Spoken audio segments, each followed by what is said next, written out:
Good morning, ladies and gentlemen. Many years back, when I was in the Indian Army, my job was to hunt terrorists. While you may think that that was a tough job, I loved it. That was because I was good at my job. And more importantly, there was complete certainty in my life. The army had planned my life all the way to my retirement. If I did well, I would go all the way to become a general. And if I didn't do so well, I would go and at least retire as a colonel. So my life was very simple. But in 2007, my life changed. I had to step out of the army due to an injury. Now, I thought I was entering the big, bright world where I had complete freedom. But alas, that was not to be. Because when I stepped out, I realized that I had complete freedom to do what I wanted, but no clue what to do. I had complete freedom to go anywhere I wanted in life, but I had no idea where to go. And suddenly, I found myself completely lost, confused, and almost got into depression. Somehow, I had to figure out my life. And that was when I discovered a few principles that helped me get my life back on track and drive it to where I wanted it to. And today, I want to share a few of those principles with you. I hope you find it of use in your life. The first and most important part in deciding where you want to go in life is to have a destination. When I stepped out, I thought to myself, where do I want to go? And I worried about it. Now, if you have to think about it, that was like having a big bottle of plain water. And I was trying to paint my destination with that plain water. So what I did, I dipped my brush and tried to paint, okay, where do I want to go? And what kind of a picture did I see? It was blank. And then I told myself, like a commando, come on, think harder. And I shook the bottle hard and I said, come on, you got to figure your life. You can do it. And then I dipped my brush and I painted. But alas, no magic. The painting was blank again. So I gave up. And luckily for me, my parents suggested that I simply sit at home and relax. And they were very happy because after a long time, I had come back home and I was with them. So as I idled at home, I started reading about different careers. And as I started reading about different careers, suddenly it was like adding color into my brain, different colors. And as I started adding different colors, my brain started enjoying it. It started saying, hey, wow, I love these different colors that are coming in. And then it started telling me, out of all these colors, I like these 2-3 colors. Give me more of it. And then I thought, how do I give more of it? I had read whatever there was to read about it. And then I decided, okay, let me go and meet people in those domains. So I did a whole lot of telephonic conversations. I went and met people. I traveled out of town. I even connected with people in different countries. And suddenly, even out of those 2-3 colors, my heart fell in love with one color, and that was consulting. And it begged me, give me more, please, I love this, give me more.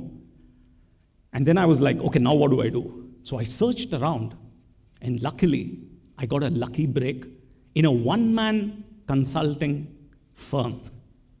So when I joined that firm, I was the guy who opened the gate. I was the guy who made tea. And often, I would also clean the office. But every day, I got apprenticeship in consulting from my boss. And that my mind loved. So soon, with so much of color, it started painting multiple possibilities for me in the field of consulting. And it painted wild. And with each day, the picture became more vivid. And one fine day, it painted to me the best, the very best in consulting, which was McKinsey and Company. And then my mind simply told me, go for it. So ladies and gentlemen, 3 years after I left the army and found myself completely lost and confused, I received an offer from McKinsey and Company for their India office. That was when I discovered that there was a certain magic in life, in the mind. And to activate that magic, the only thing that you needed to do is to put in as much color into your mind as possible. Read as much as possible, meet as many people as you can, and experience whatever your heart craves for. And soon you'll find in your life that your mind will paint the most amazing destinations for you. Now that we've learned about how to paint destinations for your life, but how do we go about getting there? The fuel of your life is your very life. However long you live, that is the distance that you can traverse. And as you paint great destinations for yourself, you have to realize that at one point in your life, when you're still in college, at that point, you are standing in the center of the universe. And you can step into any direction you want to, because your fuel is full. And you can aspire to reach the very top in that field and become a legacy. Leave your imprint in the sands of time. For someone like me, and for many folks out here, maybe that fuel tank is only half full. But even then, we have the desire to still use that half tank, to still leave a legacy before we either retire or maybe die. However, as you think of this limited fuel and a great destination that you painted for yourself, you need two things. You need speed and you need mileage. Now, speed comes from loving what you do. As long as you just love the field that you're in, you're going to get up every day waiting to go and run in that field. And you wouldn't bother about time, you wouldn't bother about anything. You just love what you do, you just want to keep doing it. And you'll race ahead. Those are the folks who eventually become legacies. However, if you do not find yourself in the place where your heart loves what you do, then, as Steve Jobs said, keep looking and don't settle. Now, the other bit is around mileage. For mileage, it all depends on your vehicle. And when I mean vehicle, I mean your body and your mind. Now, often people live in this I am not syndrome. I'm not tall. I'm not fair. I'm not beautiful. I'm not rich. I'm not this. I'm not that. I too have spent my early years in that I am not syndrome. What you need to realize is this body and this mind is not you.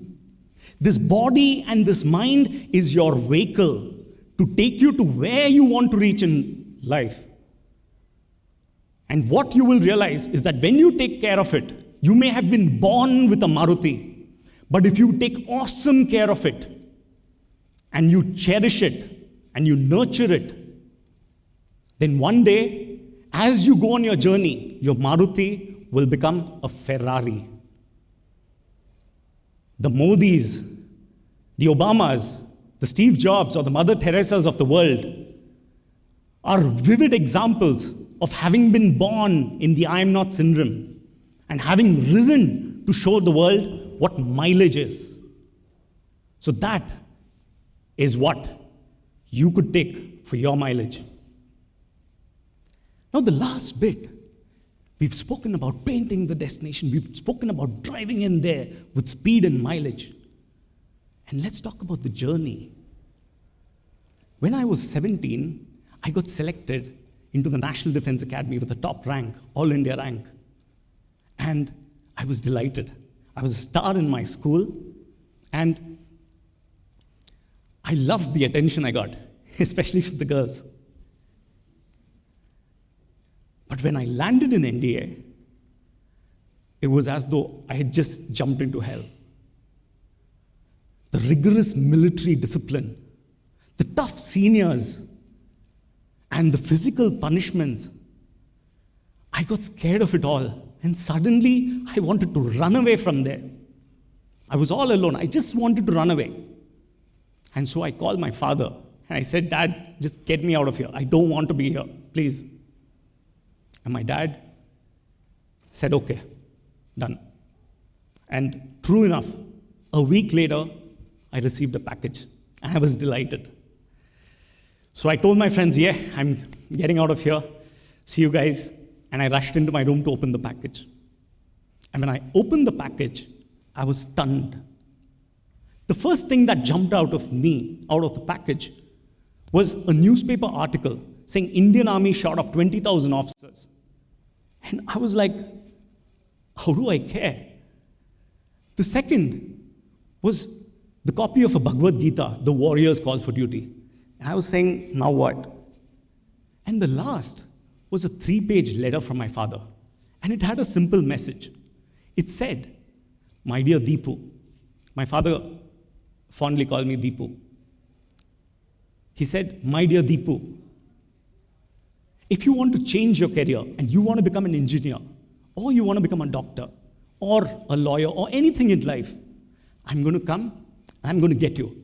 And whichever career you want to go to, I'll help you get there. But if you're finding the situation difficult and you want to quit and run away because it is difficult, then please think again. Because once you run away from a situation that is difficult in your life and you learn that, then every time in your entire life you find something difficult and you will run. So son, please think again. And I did think again. Well, I clung on. And 4 years later, that same scared boy not only graduated from the National Defense Academy with honors, but also volunteered for the Commandos. And after 6 months of the most grueling probation in the world, that same scared boy got selected into the Indian Army's 9th Battalion Special Forces of the Parachute Regiment. And friends, that is the same unit that carried out the surgical strikes last year.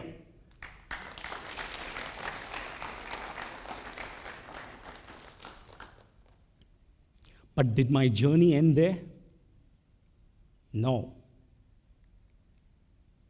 From the scared little boy, I became a Special Forces leader and went on to get into the Indian Institute of Management, Ahmedabad, and further went on to get mentored by the former President of India, a man I hugely respect and would love to emulate. And then went on to join the most prestigious consulting firm in the world. And last but not the least, had the privilege of meeting His Excellency, Mr Narendra Modi. And my journey still goes on. So as you walk out today, back into your respective lives, know that you can add all the color in the world into your mind and paint the most amazing destinations for your life. And know that your speed and your mileage is in your hands. And most importantly, every time you face a tough road in your life, know at that point that you have the choice at that very moment to become a great driver. Thank you.